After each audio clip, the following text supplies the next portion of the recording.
শয়তান ম্যানেজারটা তখনকার মতো চুপ করে গিয়েছিল বটে, কিন্তু সে আমায় আত্মসাৎ করবার মতলব ছাড়েনি। আমাদের অজ্ঞাতেই সে ভেতরে ভেতরে অন্যরকম কৌশল খাটিয়ে যেতে লাগলো। ইতিমধ্যে আমরা রাজধানীর পথে রওনা হয়ে গেলাম এবং নির্দিষ্ট বন্দরে বন্দরে 2 দিন করে খেলা দেখিয়ে বেশ পয়সা উপার্জনও হতে লাগলো। আমি গোড়া থেকেই লক্ষ্য করতে লাগলাম, ম্যানেজারের প্ররোচনায় কিষান আমাকে বেশি খাটাতে লাগলো। 2 বারের জায়গায় 4 বার, 4 বারের জায়গায় 5 বার আমাকে দিয়ে খেলা দেখাতে বাধ্য করলো। আর আমার খাবার দাবারও কমে গেল। যা খাবার আমাকে দেয় তাতে আমার পেট ভরে না। এসব ব্যাপারের পেছনে যে কোনো বদ উদ্দেশ্য কাজ করছে তা আমি বুঝতে পারিনি প্রথমে, কিন্তু কিছুদিনের মধ্যেই সব ধরা পড়ে গেল। এর মধ্যেই আমার শরীর খুব দুর্বল হয়ে পড়ল। একে অত্যধিক পরিশ্রম, তার ওপর উপযুক্ত আহারের অভাব, শরীরের আর দোষ কি? ম্যানেজারের পাল্লায় পড়ে কিষানের মাথা বিগড়ে গেছে। মেয়ের কোনো কথাই তার কানে যায় না। এদিকে লম্ফঝম্প করে খেলা দেখানো, ওদিকে গান গাওয়া, আরও কত কি আমি প্রদর্শনীতে যা যা করতাম আগের মতো আর সেসব করে উঠতে পারছি না। গ্লামডেলের ধারণা হলো আমি বেশি দিন আর বাঁচব না। সে একদিন কাঁদতে কাঁদতে তার বাবাকে বলল, গ্রিলড্রিপকে দিয়ে তোমরা আর এভাবে খেলা দেখাতে পারবে না। তার শরীরের দিকে তোমরা এতটুকু খেয়াল করছো না। সে আর খেলা দেখাবে না। রাজধানীতে খেলা শুরু করবার আগে তাকে অন্তত 15 দিনের বিশ্রাম নিতে হবে। এ যদি না করো তাহলে আমি আত্মহত্যা করব। গ্লামডেল বড় জেদি মেয়ে। কিষান তার মেয়েকে চিনতেন, তাই ব্যস্ত হয়ে তক্ষুনি ম্যানেজারের সঙ্গে পরামর্শ করতে বসলেন।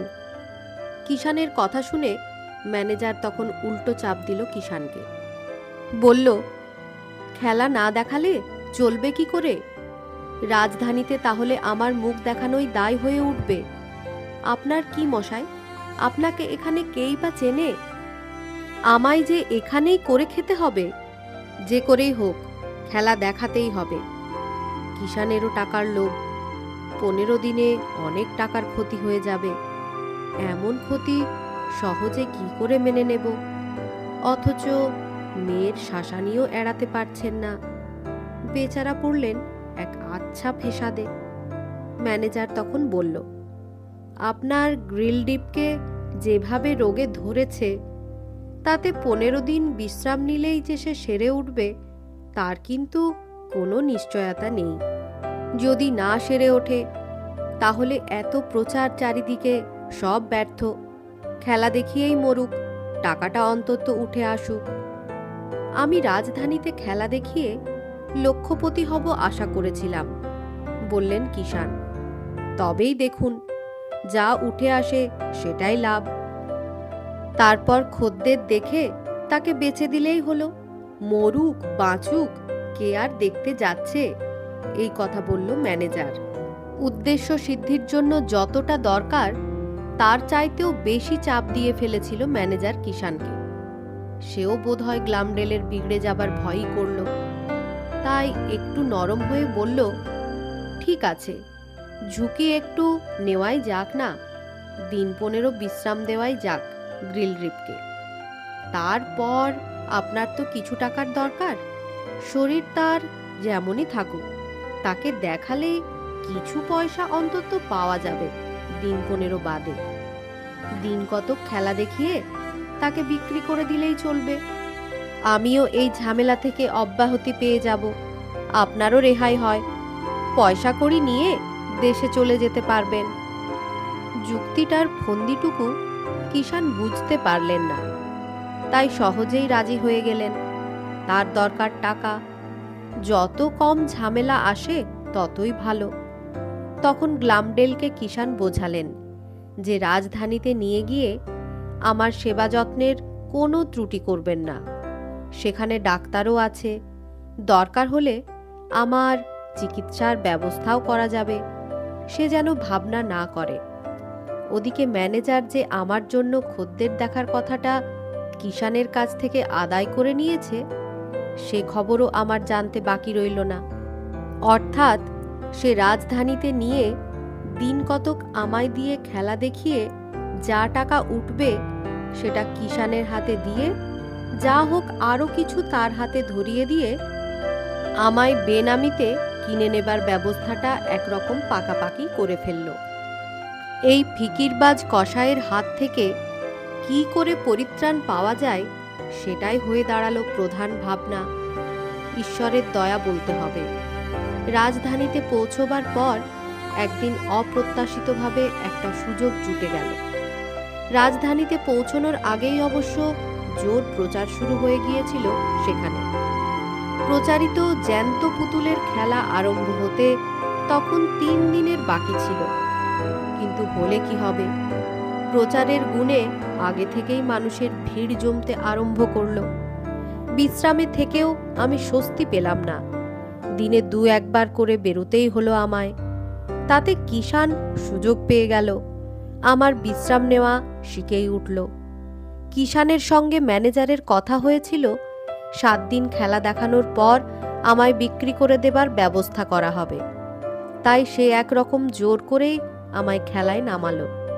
যাই হোক, রাজধানী বলে কথা, আমি যথাসম্ভব ভালোভাবেই খেলা দেখাতে লাগলাম। কেবলমাত্র 7 দিন খেলা দেখানো হবে, প্রচার করায় আমাকে দেখার জন্য এমন ভিড় হতে লাগলো যে রাজবাড়ির পন্টন সে ভিড় সামাল দিতে হিমশিম খেতে লাগলো। এইভাবেই 1 দিন 2 দিন করে 6 দিন কেটে গেল। আমার মুখে দৌর্বোধ্য ভাষা, আমার তলোয়ার খেলা, পিস্তলের খেলা সব দেখে দর্শকরা মুগ্ধ।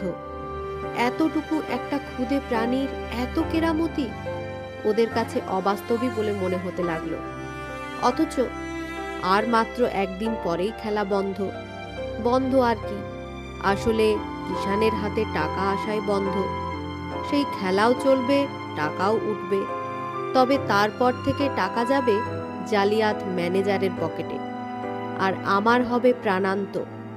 গ্লামডেলের কাছে কারসাজিটা গোপন ছিল না, কিন্তু চোখের জল ফেলা ছাড়া বেচারির আর কিছুই করবার ছিল না। এখন যখন এই রকম অবস্থা, ঠিক তখনই সেই সুযোগটা এসে গেল। 7 দিনের দিন রাজবাড়িতে আমাদের ডাক পড়ল। রানী স্বয়ং আমাকে দেখতে চেয়েছেন। তখন বাধ্য হয়ে নাচঘরে খেলা বন্ধ করে রাজবাড়িতে আমায় পাঠিয়ে দিল। আমায় সঙ্গে নিয়ে গেল গ্লামডেল। রানী এবং তার সহচরীরা আমায় দেখে খুশি, কিন্তু খেলা দেখার আগে রানী আমার মুখ থেকে আমার বৃত্তান্ত শুনতে চাইলেন। আমি এই রকম একটা সুযোগের অপেক্ষাতেই ছিলাম। আমি আগাগোড়া সব ঘটনা রানীমাকে খুলে বললাম। গ্লামডেলও চোখের জল ফেলতে ফেলতে ম্যানেজার ও তার বাবার অন্যায় আচরণের কথা সব খুলে বলল। আমাদের বিবরণ শুনে রানীর মনে দয়া হলো। আমায় তিনি বললেন, তুমি যদি ইচ্ছা করো তাহলে আমার কাছে থাকতে পারো, আমি সেভাবে ব্যবস্থা করতে পারি। আমি রানীর কথার উত্তরে খুশি হয়ে বললাম, আপনার কাছে থাকতে পারলে আমি বেঁচে যাই, কিন্তু বিপদের দিনে কিষান আমায় আশ্রয় দিয়েছিল, তার অনুমতি না নিয়ে আমি তো থাকতে পারি না। তাছাড়া গ্লামডেল আমায় খুব ভালোবাসে, আমায় ছেড়ে সে যেমন থাকতে পারবে না, তেমনি আমারও তাকে ছেড়ে থাকতে বড্ড কষ্ট হবে। গ্লামডেল সে সময় বলল, রানীমা, আমার কষ্ট হোক, আমি সয়ে নেব, কিন্তু ওদের হাতে পড়ে গ্রিলড্রিপ প্রাণ হারালে আমি বাঁচব না। ওরা টাকার লোভে একে মেরে ফেলবে। আপনি গ্রিলড্রিপকে বাঁচান। আজকের খেলাটা শেষ হয়ে গেলেই মাত্র 25 টাকার বিনিময়ে ম্যানেজার গ্রিলড্রিপকে কিনে নেবে। আপনি টাকাটা যদি বাবার হাতে দিয়ে দেন, তাহলে বাবা আপনাকে বিক্রি করে দেবেন। গ্লামডেলের কথা শুনে তখন রানীও পড়লেন মহা মুশকিলে। কেননা আমায় রাখলেই তো হবে না, আমার মতো ক্ষুদে প্রাণীর আদর যত্ন কে করবে? গ্লামডেলকে তিনি তার ভাবনার কথাটা খুলে বললেন। গ্লামডেল যে আমায় কত ভালোবাসে আর একবার আমি তার প্রমাণ পেলাম। সে রানীকে বলল, তাহলে বাবাকে আরও কিছু বেশি টাকা দিয়ে আমাকে শুদ্ধ আপনার কাছে রেখে দিন। তবু যদি আপনার দয়ায় গ্রিলড্রিফের জীবন রক্ষা পায়। রানী তক্ষুনি কিষানকে ডেকে পাঠালেন। বুড়ো এলে তার হাতে একটা টাকার তাড়া দিয়ে আমায় কিনে নেবার প্রস্তাব করলেন। টাকা পেয়ে বুড়ো খুব খুশি, হাসি মুখে সম্মতি জানালেন। রানী তখন আমার দেখাশোনার জন্য গ্লামডেলেরও আমার সঙ্গে থাকার প্রয়োজনের কথা বললেন। মেয়ে রাজ সংসারে স্থান পাবে এই ভেবে কিষান খুব খুশি হলো। সম্মতি জানাতে সে উপরি মেয়ের জন্য আরও 1 তোড়া টাকা পেয়ে গেল। আমি ও গ্লামডেল রাজ পরিবারে স্থান পেয়ে গেলাম। রাজবাড়িতে রানীর সঙ্গে সঙ্গে রাজারও আমি আদর যত্ন পেলাম। তিনি আমায় দেখে খুব খুশি। বিশেষত আমার বিনীত ব্যবহার ও আমার আদব কায়দা তাকে বেশি মুগ্ধ করল। শেষে তিনি যখন আমার জীবনের কাহিনী শুনলেন, তখন আমি তার আরও প্রিয় হয়ে উঠলাম। তার আদেশে আমার থাকা, খাওয়া ও শোবার জন্য বিশেষ ব্যবস্থা তক্ষুনি হয়ে গেল। গ্লামডেলের মুখে তখন পরিপূর্ণ হাসি। সে যে আমায় ম্যানেজারের খপ্পর থেকে বাঁচাতে পেরেছে, এতেই সে মহা খুশি। আমার থাকার জন্য মিস্ত্রি ডেকে একটা খাঁচার মতন বানিয়ে নেওয়া হয়েছিল। আমাদের দেশে যেমন থাকে পোষা পাখি, এদেশে আমি হলাম রানীর পোষা মানুষ। গ্লামডেল সারাক্ষণ ওই বাক্স বয়ে বেড়ায়। সত্যি কথা বলতে কি, এখানে আবার দিনগুলো তোফা কাটতে লাগলো। রানী যখন খেতে বসেন, তখন পাশে আমাকেও বসিয়ে নেন। একই সঙ্গে আমরা রাজভোগ আহার করি। খাবার টেবিলে বসে আমি একরকম ভয়ে ভয়েই থাকতাম, কখন না চামচে বা কাঁটা চামচের তলায় চাপা পড়তে হয়। ইতিমধ্যেই আমায় নিয়ে দেশময় হইচই শুরু হয়ে গেল। দেশের পণ্ডিতরা আমার বৃত্তান্ত ও ইতিহাস নিয়ে গবেষণায় লেগে গেলেন। আমায় নিয়ে একদিন পণ্ডিতদের এক জোর সভায় বসে গেল। একজন পণ্ডিত বললেন, এত ক্ষুদ্র প্রাণী যে পৃথিবীতে আছে তা ভাবাই যায় না। একটা পোকামাকড়ে আক্রমণ করলেই এর প্রাণ রক্ষা পাওয়া কঠিন। তখন আর একজন পণ্ডিত বললেন, প্রাণীটা যে একেবারে নিরীহ প্রকৃতির তা ভাববেন না। এর দাঁত দেখুন, এ যে মাংসাশী তা সহজেই বুঝতে পারা যায়। অর্থাৎ এর চাইতেও ক্ষুদে প্রাণী পৃথিবীতে আছে যা খেয়ে এরা জীবন ধারণ করে। কিন্তু অন্যান্য পণ্ডিতরা কথা মানতে চাইলেন না। কিন্তু দ্বিতীয় পণ্ডিত আবার বললেন, যে যাই বলুক না কেন, এ মানুষ তো বটে। মানুষ যখন তখন খেয়ে বাঁচতে তাকে নিশ্চয়ই হয়। আর কিন্তু তার কথা শেষ হবার আগেই ঘোর প্রতিবাদ উঠল। অন্যরা এক বাক্যে বলে উঠলেন, এ যে মানুষ তা কে বললে? মানুষ কখনো এত ক্ষুধে হতে পারে না। সেই বিজ্ঞ পণ্ডিত আবার যুক্তি দিয়ে তাদের বোঝাতে লাগলেন। আমি তাদের মতো কথা বলি, হাসি, আমার নিজস্ব ভাষা আছে, অনুভূতি আছে, দেহের আকৃতিও মানুষের মতো। তবে পার্থক্য শুধু একটাই, যে আমি হলাম বামন। অন্য পণ্ডিতেরা এবারেও কোনো যুক্তি মানতে চাইলেন না। রানীর ঘরে একটা বামন ছিল। রানী তাকে পুষতেন। তা বামন হলেও দৈত্যের দেশের বামন তো বটে। তার সঙ্গে আমার পার্থক্যটা সহজেই বুঝতে পারো। উচ্চতায় সে কমসে কম 30 ফুট। তাই পণ্ডিতরা আমায় বামন বলেও মেনে নিতে রাজি হলেন না। শেষে তাদের মতামত জানিয়ে বললেন যে আমি মানুষও নই, পোকাও নই। আমি নাকি মানুষেরই মতো দেখতে, একটা অদ্ভুত প্রকৃতির অপরূপ সৃষ্টি। এসব আলোচনা শুনে আমার মনের অবস্থাটা কি হতে পারে তোমরা বুঝতেই পারছো। পৃথিবীর এক সুসভ্য দেশের সভ্য নাগরিক আমি। আমায় বলে কিনা আমি মানুষ নই, পোকাও নই, আমি একটা প্রকৃতির অদ্ভুত খেয়াল। কিন্তু এই দৈত্যের দেশের একটা ক্ষুদে পোকামাকড়ের তুলনায় অতি ক্ষুদ্র আকৃতির আমি কি করে আমার যথার্থ পরিচয় তুলে ধরি? কোনো উপায়ই নেই। তবু আমি পণ্ডিতদের কথা শুনে প্রতিবাদ করবার চেষ্টা করলাম।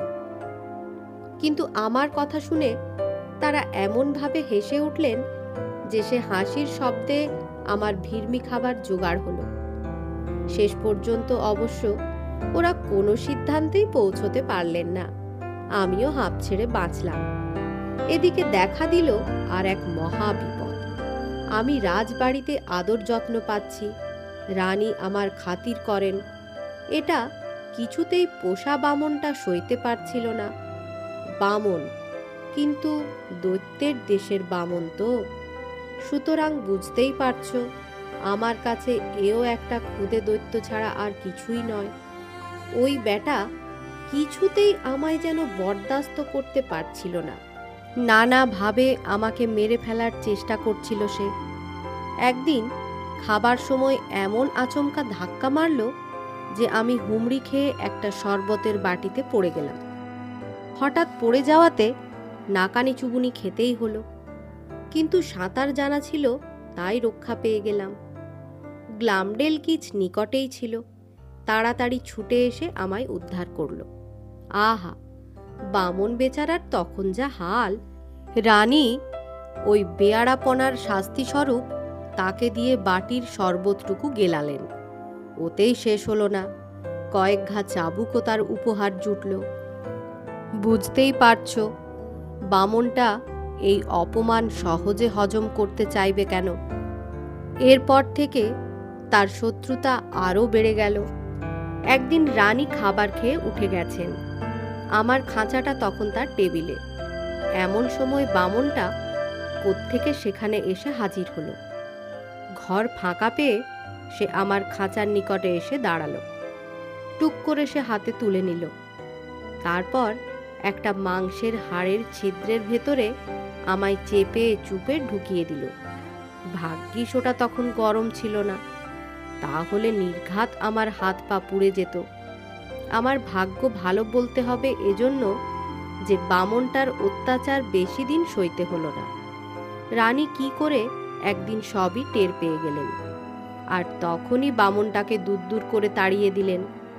বামনের হাত থেকে রেহাই পেয়ে আমি ভাবলাম, যাক, এতদিনে নিষ্কণ্টক হওয়া গেল, এবার আমার শত্রু কেউ রইল না।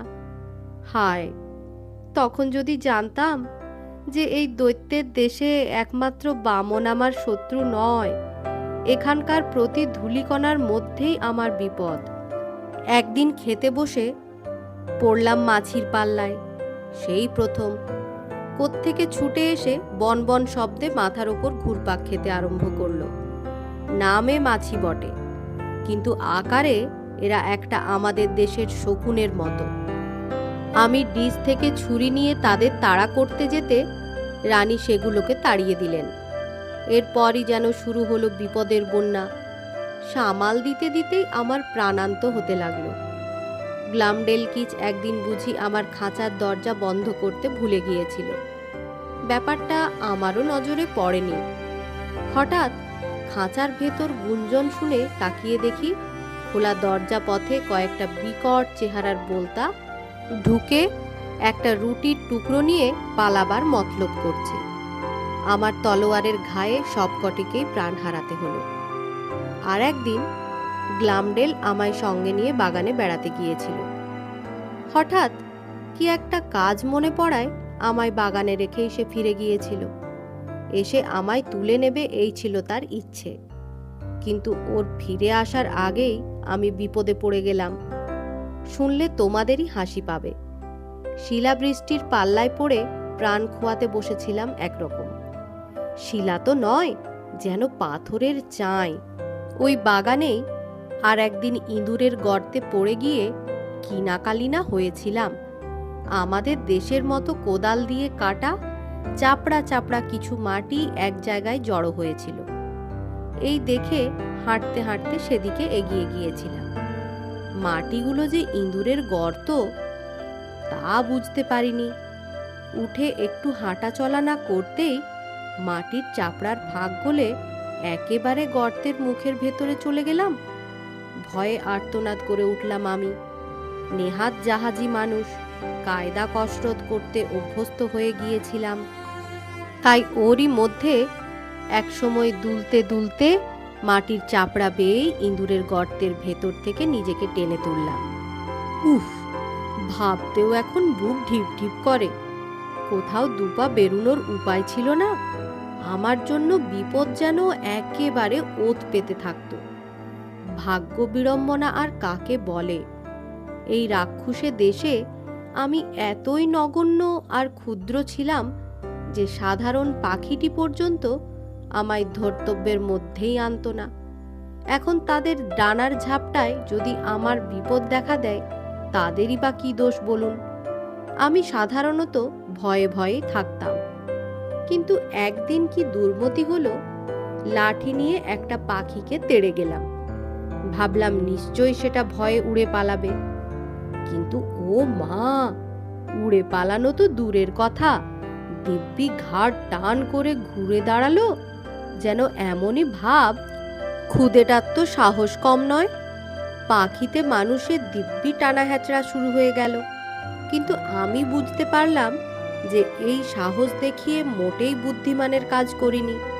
আমাকে নিয়ে হয়তো পাখিটা উড়েই পালাবে, আমি তখন ছেড়ে পালাতে পারলে বাঁচি।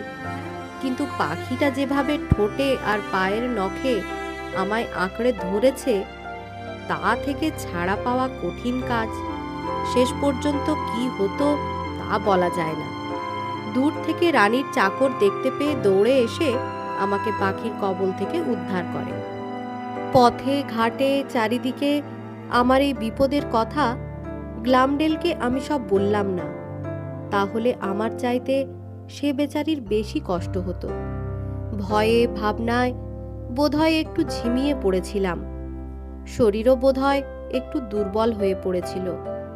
রানী একদিন বললে, পরিশ্রমের অভাবে তোমার শরীর খারাপ হয়ে পড়ছে, তুমি ঘরে বসে একটু হাত পা নাড়াচাড়া করো না কেন? আমি আর কি বলবো? কি করেই বা বলি যে পরিশ্রমের অভাবই কেবল নয়, বন্ধ মনই আমার দুর্বলতা এনেছে।